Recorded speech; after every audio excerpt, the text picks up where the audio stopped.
Are Google Ads a good fit for your business right now? Well, I think it really depends. At the end of the day, if you as a business owner are making profit, net all of your costs, then yes.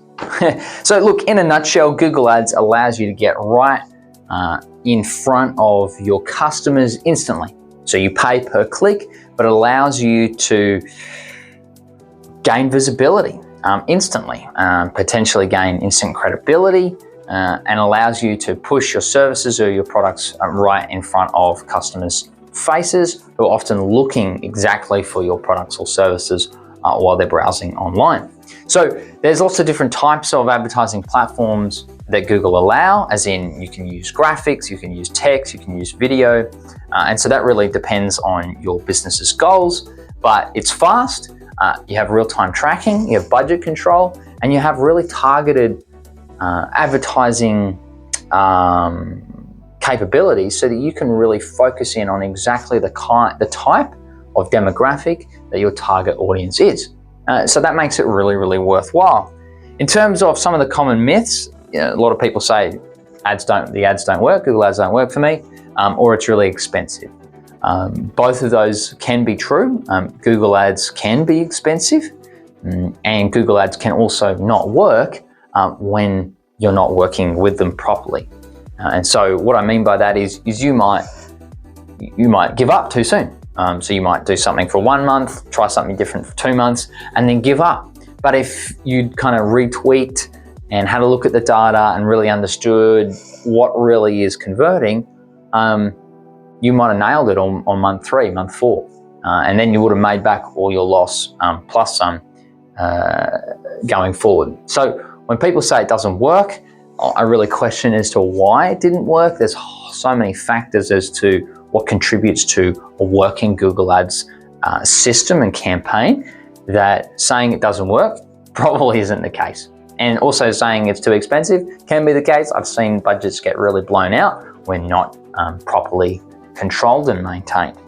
Now, in terms of just a quick case study here, so this is an e-commerce store and this is for a previous month. $11,000, just a bit over $11,000 spent on the platform. Their sales value just below $45,000 worth of sales. And so their actual ROAS, their return on investment, is just under 4. So for every dollar they put in, they're getting 4 back. Now, there's a lot of constraints pragmatically that this business has in terms of their advertising.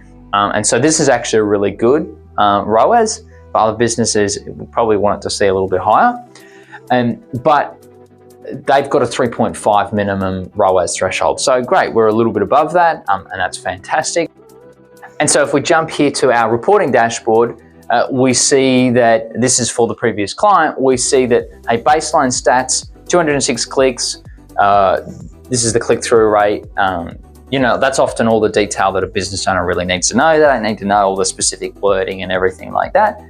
They can know if they want, but look, if I'm a business owner, I'm busy, I just want, just the raw data here. What's the stats here? Now, in terms of primary conversions, we don't attribute every conversion as primary conversions, but we get join waitlist. That's, if they actually, join their waitlist and stuff, that's quite a high conversion there. Or example, they might give us a call that isn't necessarily then actually a converted lead. It's just an engagement piece. But so we take all of these conversions, we then attribute a cost per conversion based on how much we're actually spending on the ads. And then we create in here an estimated ROAS. And this is based on a calculation of our primary and secondary conversions. And then actually percentage of how many of those conversions actually lead to a client. Then we put a value behind that, and that then puts us in a position where we have a financial figure behind that. In this case, just over $27,000 for the month.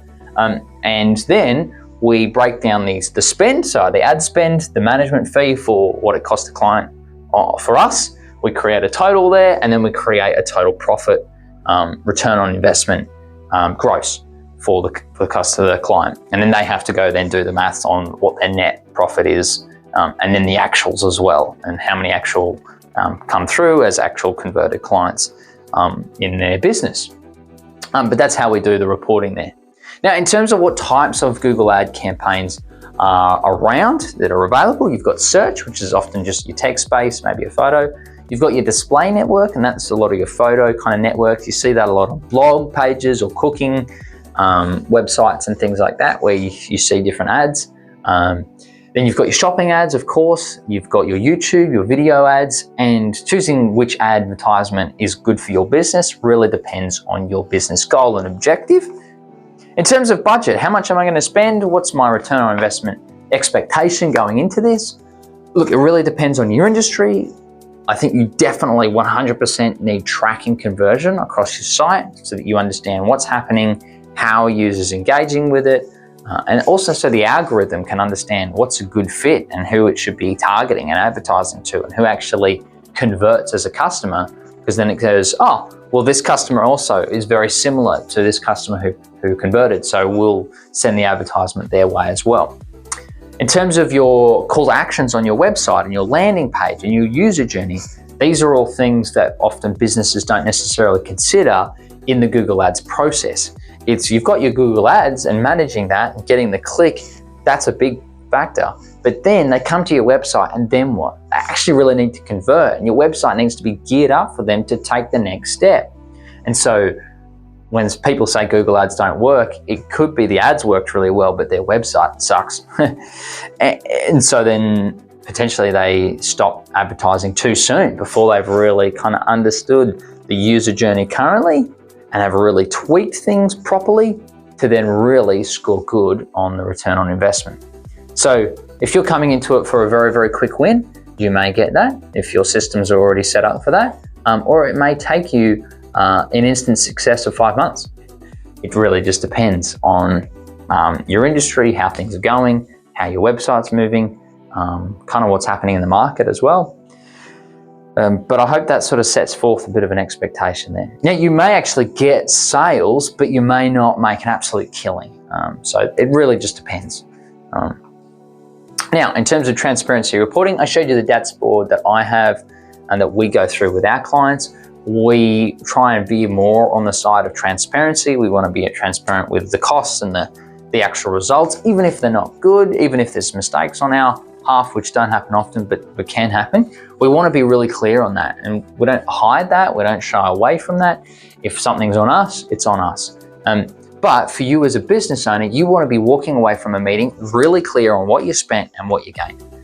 If you're missing that, if you're leaving a meeting feeling confused, feeling like there was a lot of jargon, feeling like it all sort of feels like sounds good, maybe it's smoke and mirrors, I'm not sure, that's a red flag. And us as agency owners, if you're an agency owner, you want to be really erring on the side of transparency. You want to think your client as a family member that you're bringing into the fold of your business. And so include them in everything, include them in your thought process, include them in the highs and the lows, and include them like they are worthy of understanding exactly what's happening, even if it's bad. So, are Google Ads a good fit for my business right now? Well, look, it really depends. I mean, there might be other forms of advertising that work better. Maybe it's a Meta, maybe it's, I don't know, maybe it's letterbox drops or whatever kind of works well for your business. Maybe cold calling or something.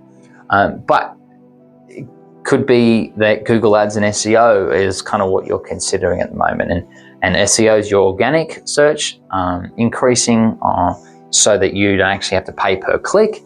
And so maybe you want to use Google Ads as a way to fund the sales from that to go into your SEO to kind of decrease one as you increase the others. And you decrease your Google Ads and increase your SEO as it continues to grow. And so you can take that advertising budget and you can put it elsewhere to grow your business. But that really depends on your business. So, look, in conclusion, I hope that was helpful for you. Look, if you want a free consultation, no obligation, just have a chat and conversation about whether or not Google Ads is good for you, then absolutely, please reach out. If you want us to have an audit of your Google Ads account, fantastic. Google Ads is totally worthwhile, probably, for your business. And so look, I wish you all the best for your business. I hope you grow well. I hope you flourish. Yeah, see you around. Thanks.